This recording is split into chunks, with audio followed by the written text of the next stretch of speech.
La Réserve fédérale, ou la Fed, est une pierre angulaire du système financier américain.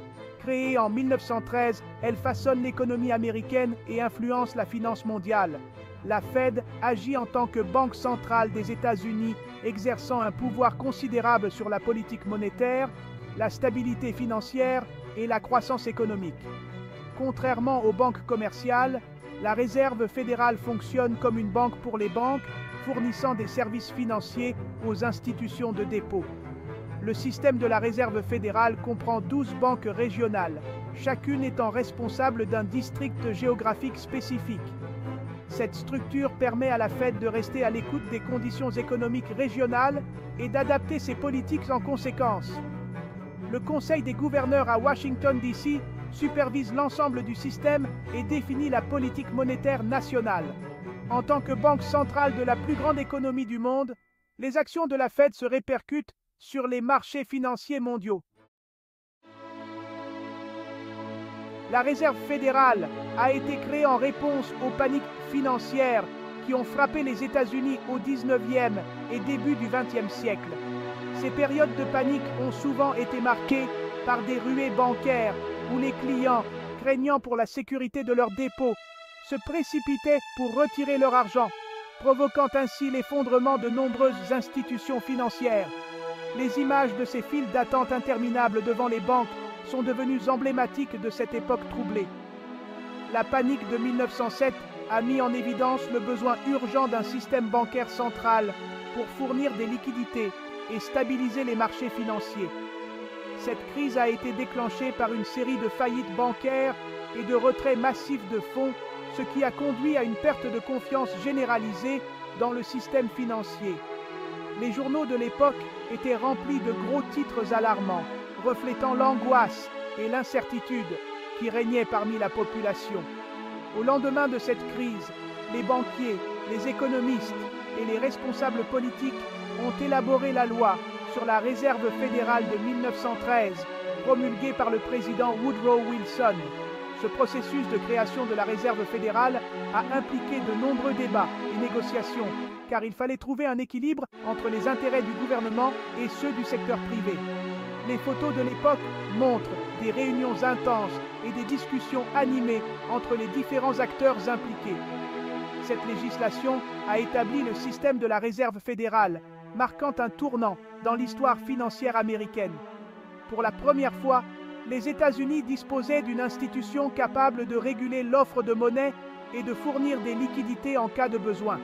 Les premiers bâtiments de la Réserve fédérale, bien que modestes par rapport à ceux d'aujourd'hui, symbolisaient cette nouvelle ère de stabilité et de confiance.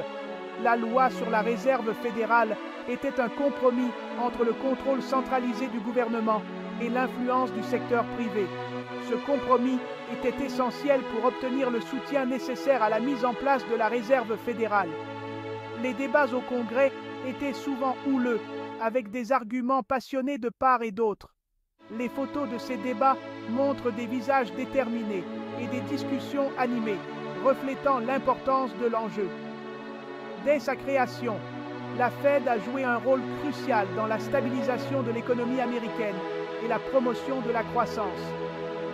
Les premières années de la Réserve fédérale ont été marquées par des efforts pour instaurer des politiques monétaires efficaces et pour répondre aux besoins économiques du pays. Les gouverneurs de la Fed, souvent issus de milieux bancaires et économiques, ont travaillé sans relâche pour assurer la stabilité financière. Lors de crises comme la Grande Dépression et la crise financière de 2008, la Fed a agi en tant que prêteur de dernier recours, fournissant des liquidités pour éviter un effondrement financier total. Pendant la Grande Dépression, la Fed a dû faire face à des défis sans précédent, avec des millions de personnes au chômage et des banques en faillite. De même, lors de la crise de 2008, la Fed a pris des mesures extraordinaires pour stabiliser les marchés financiers et restaurer la confiance. En période de stabilité, la Fed se concentre sur la maîtrise de l'inflation, la promotion du plein emploi et la garantie d'une santé économique à long terme. Les conférences de presse modernes de la Fed, souvent suivies de près par les marchés financiers, sont des moments clés où les décisions de politique monétaire sont communiquées au public. Les graphiques économiques, tels que ceux de l'inflation et de l'emploi, sont des indicateurs essentiels utilisés par la Fed pour guider ses actions. Aujourd'hui, le bâtiment de la Réserve fédérale est un symbole de stabilité et de confiance, reflétant l'importance continue de cette institution dans l'économie américaine. Le mandat de la Réserve fédérale comprend 3 objectifs principaux, souvent appelés le double mandat de la Fed. Ces objectifs sont essentiels pour maintenir une économie stable et prospère. Le double mandat de la Fed se concentre sur 2 aspects cruciaux, la stabilité des prix et le plein emploi. Ces 2 objectifs sont interdépendants et se renforcent mutuellement. Ces objectifs guident les décisions politiques de l'institution pour une économie stable et prospère. La stabilité des prix permet de maintenir le pouvoir d'achat des consommateurs, tandis que le plein emploi assure que les ressources humaines sont pleinement utilisées. Le premier objectif est de promouvoir le plein emploi, en garantissant un marché du travail sain où les individus peuvent trouver des emplois adéquats. Cela signifie que chaque personne qui souhaite travailler peut trouver un emploi correspondant à ses compétences et à ses aspirations. En garantissant un marché du travail sain, la Fed s'assure que les individus peuvent trouver des emplois adéquats. Cela inclut des emplois qui offrent non seulement un salaire décent, mais aussi des opportunités de croissance et de développement professionnel.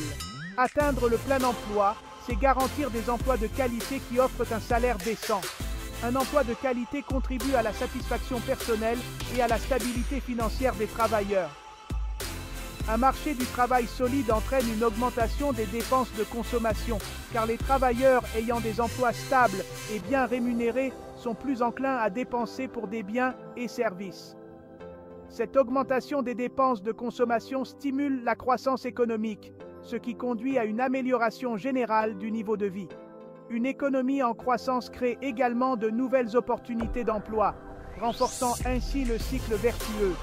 Le marché du travail est influencé par des facteurs tels que les progrès technologiques, la mondialisation et les changements démographiques. Ces facteurs peuvent créer des défis, mais aussi des opportunités pour l'économie.